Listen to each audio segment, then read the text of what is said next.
Hi friends, welcome to my short video. এইরকম question প্রায় এক্সামে এসে থাকে।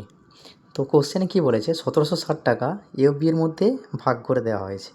তো এমনভাবে ভাগ করে দেওয়া হয়েছে তো 1/3 অফ এর প্রফিট ইকুয়াল টু হবে 2/5 অফ বি প্রফিট।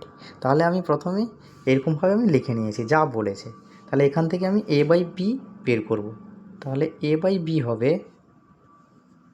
6/5। তাহলে আমার এ হয়ে গেছে 6, বি হয়ে গেছে 5। তাহলে টোটাল কত? 11। 11-এর ভ্যালু বলে দেওয়া আছে 1760। তাহলে লিখে নেব 1760।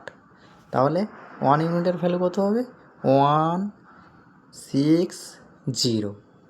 তাহলে 1 ইউনিটের ভ্যালু হলো 160। আমাকে কী বের করতে বলেছে? বির ভ্যালু বের করতে বলেছে।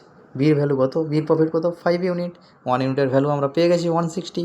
তাহলে বি প্রফিট হবে 5 ইন্টু 160। তাহলে এটা আসবে 800।